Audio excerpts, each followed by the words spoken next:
पांडवों ने इंद्रप्रस्थ के बीच में बहुत बड़े यज्ञ की रचना की।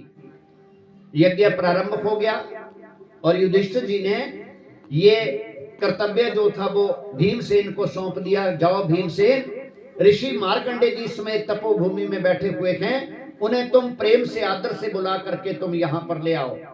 उन्हें जाकर के ये बता देना कि जब तक आप हमारे यज्ञ का खाना नहीं खावें तब तक हमारा यज्ञ जो है वो सफल नहीं होगा। बड़े प्रेम से भीमसेन जो थे ऋषि मार्कंडे जी को बुलाने के लिए तपोभूमि में गए।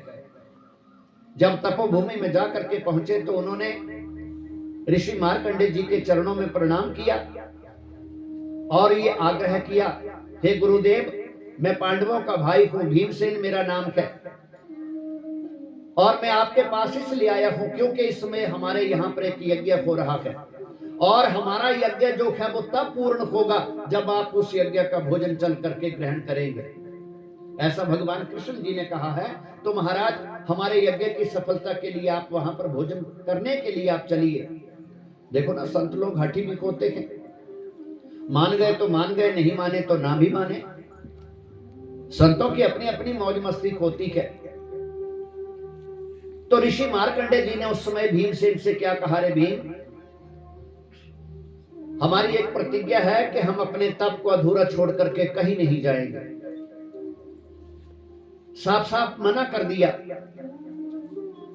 भीम ने बड़े तरले मिन्नत किए, लेकिन उस समय ऋषि मार्कंडे जी ने एक शर्त रख दी।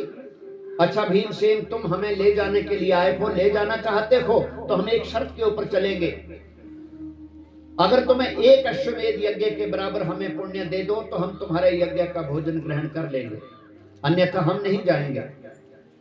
अरे भीमसेन मन में सोचने लगे कि हमने तो अभी कोई अश्वमेध यज्ञ किया ही नहीं, जब इतना पुण्य हमारे पास है कि नहीं तो हम इतना फल कहां से देंगे। बहुत प्रार्थना की, लेकिन कोई आग्रह जो था वो भीमसेन का मार्कंडे जी ने स्वीकार नहीं किया। बड़े निराश होकर के भीमसेन जी वापिस इंद्रप्रस्थ को लौट करके चले आए और इस प्रकार से अपने भाइयों को ये सारा समाचार जो था वो बता दिया। पांडवों की आंखों में आंसू आ गए, निराशा आ गई। बहुत दुखी होकर के पांडव जो थे वो बैठ गए कि अब तो हमारी ये कुल हत्या का पाप जो है वो जीवन पर्यंत तक भी दूर नहीं होगा। उस समय द्रौपदी जी ने जब अपने पतियों के ऊपर ऐसा दुख देखा, देखो स्त्री में बहुत बड़ा एक विशेष गुण होता है, स्त्री के अंदर समझाने की क्षमता जो है वो बहुत ज्यादा होती है।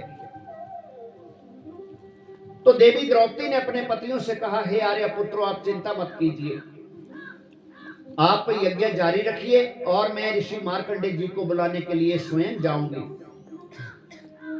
तो देवी द्रौपदी जो थी वो किस प्रकार से चली, पहले तो उसने स्नान किया, शुद्ध सफेद रंग की साड़ी पहनी, गणेश भगवान जी की पूजा की और सोने की पालकी पर बैठने वाली राजरानी जो थी वो नंगे पैर चल करके पैदल ही हरे कृष्ण गोविंद मोहन मुरारी का मंत्र जपते हुए वो ऋषि मार्कंडे जी के पास तपोभूमि में गई थी।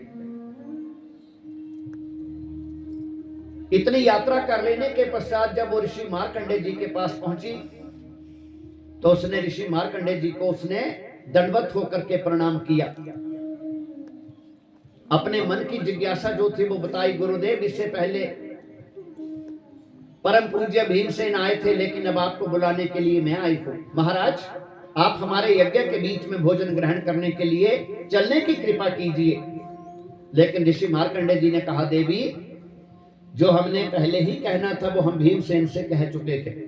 हाँ, हम तब चलेंगे अगर तुम्हारे पास इतना पुण्य है कि तुम अश्वमेध यज्ञ का पुण्य तुम हमें दे सको, तो हम तुम्हारे यज्ञ का भोजन स्वीकार कर लेंगे।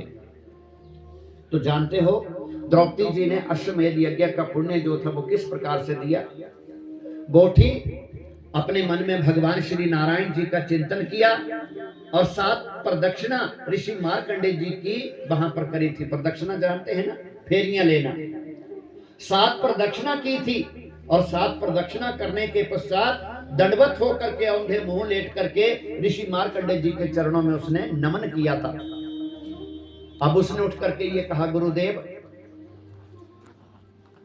ये सकल धरती जो है ये 7 दीपों से युक्त है और मैंने शास्त्रों के बीच में ऐसी बात पढ़ी है, संसार में 2 स्थान ऐसे होते हैं जहां पर आदमी को करवाने से अश्वमेध यज्ञ की प्राप्ति हो जाती है।